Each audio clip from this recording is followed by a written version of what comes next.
What's up, connoisseurs? It's Rod with Power Group. Welcome back on The Pursuit of Wealth, your home for MJ stocks, crypto assets, news, and interviews. Also home to the best MJ community. Today is Tuesday. It's August 20th. Hope you're doing fantastic. In this video, we're going to be discussing the Marijuana Herald. I do have an interview scheduled with them tomorrow, so that should be uploaded tomorrow afternoon, late afternoon, or early evening. I've already got quite a few questions compiled, but essentially we're just going to come on, have a chat. I'll go through some of the questions that I have, and I wanted to give everybody an opportunity. I already spoke to some people in the Power Group private community about it, but I wanted to come on and make a public announcement. If anybody does have any questions for the MJ Herald, let me know, and I'll add them to the list. But before we get started, make sure to smash the like. It helps support me in the channel. If you're new, you can subscribe, tick the bell, all that good stuff. You'll be notified on any future videos or when I go live. As always, this is not financial advice. This is for entertainment purposes only. You should never buy or sell anything based on anything that I say or write. You can also follow us over on X, formerly Twitter. Handle for that is @GroupPow. Going to be using that as my platform of choice going forward.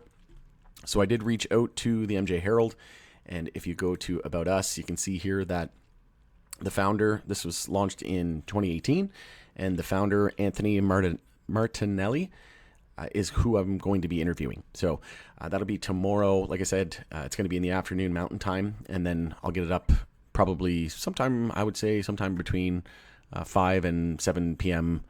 Eastern Time is when it should be uploaded after the fact. So if anybody does have any questions, please let me know. But obviously it's a daily MJ News and information website, and he is the founder and editor-in-chief. So there's been a lot of controversy around this as well, and a lot of people saying, who are they? I've never heard of them. Is it a fake news site? From what I can tell, that's kind of why I wanted to reach out as well, and I got a response back within a couple of hours from Anthony. So, I don't really like to go by what the internet says. Just because you read it on the internet doesn't mean it's true. And from what I've been following them for a while now, and I think they do pretty great work, and kudos to them. So, overall, I don't really listen to what people say on the internet. I'd like to kind of hear it from the horse's mouth, so to speak, and make my own judgment, right? So I'll reach out. So far, he's been super professional, and looking forward to the chat, honestly. I'm going to be talking about rescheduling, what to expect in terms of the next steps, and then just overall a broader conversation with regards to the MJ industry. So looking forward to having him on the show tomorrow. And like I said, we'll get right from the horse's mouth, and then everybody can make their own decision, right? I'm not going to convince you that this site is legit and not legit. I'm not going to be that person. You can take what you will with the information, and you can make your own decision, right? That should be how it is. So this was the article that was published on August 16th. I posted a video on this. It's got a ton of views. I did a live stream, actually. I think it was about 17 minutes long. 16 minutes, 55 seconds. DA on track to finalize rescheduling by October, says agency official. I got over 1.6K views at the moment. And this was the article from that, and a lot of people were saying, who the hell are who the hell is the MJ Herald? And I had heard about them before. Like I said, it's from 2018. I've been following them. It's not my first time I heard of them. And I remembered this part here because I remember back whenever they had a comment about rescheduling before the summertime, essentially. And this was the article here and the excerpt from it. The official requested so he's talking about the DEA, who said the agency official who says it's on track to finalize by October. So this agency official requested anonymity. He wanted to remain anonymous. While we could not independently verify their statements, we did confirm that the individual works for the DEA.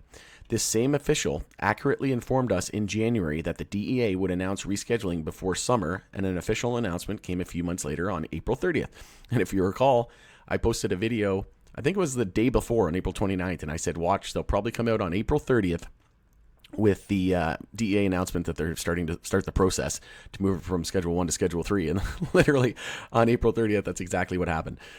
So it's not that I have a crystal ball. It's just, it was the most likely scenario. Everybody, right after 420, everybody was expecting it.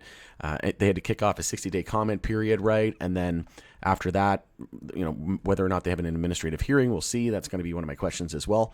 But I don't think it will personally. I'm just interested to see, see if he knows anything, if he's talked to this person about that, this anonymous person and DEA agent.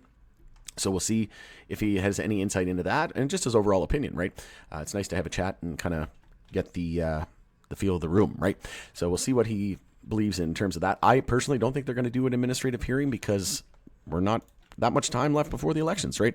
The 60-day comment period, it was July 22nd, all right? And then here we are. We're only, 3 months, a little less than that, about 3 months until the elections. So, in my opinion, they're going to use the rescheduling hype, and I did a video on that as well.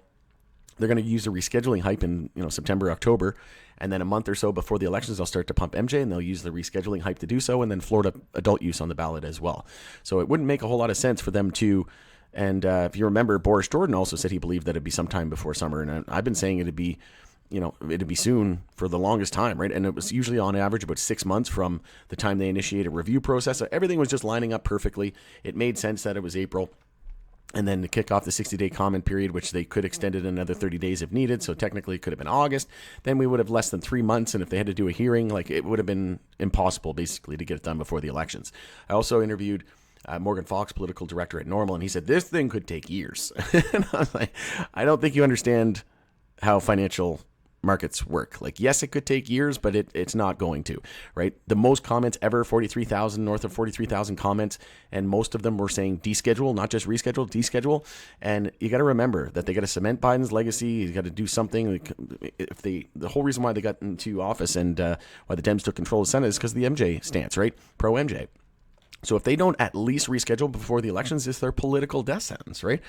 You might as well just quit now and leave it between RFK Jr. and Trump, because at this point, and I'm not trying to get political, it's just I want what's best for MJ. And it like I said, it just wouldn't make, it's almost, there is no other option other than rescheduling. That's the only bare minimum option. Maybe they deschedule, they work on that, the MORE Act, the CAOA, who knows? But yeah, maybe I'll add that to the list of questions. Actually, I'm going to do that here on the fly. So the CAOA and more, I will ask about that, see if he has any opinions on that. So while I continue to compile the questions, it is going to be tomorrow, so there's not a whole lot of time. So if you do have any questions, please let me know in the comment section below. And I'll do my best. Obviously, it'll be time dependent. So as long as we don't run over too much, but it'd be just nice to know where the MJ Herald came from and what was the motivation, and just a little bit of background about the venture, and go from there. And like I said, there's a lot of controversy on the internet about this publisher and this news information website. So it's nice to kind of just reach out and have an interview, and then I can have them on, ask some questions, and leave the decision up to you folks to decide, right? Just don't believe everything you see on the internet, and kind of give people the benefit of the doubt. And that's all I'm after, right? I'm not here to if I disagree with someone, I'll tell them I disagree, but it's not an attack on their character or their me being mean or anything like that. It's just we can all disagree, right, and still be friends.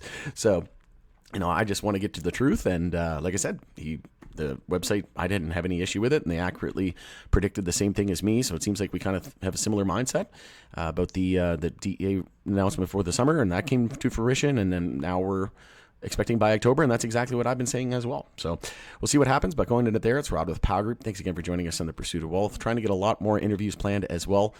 But baby steps. We'll get there. All right. Have a great night. We'll see you again on the next video.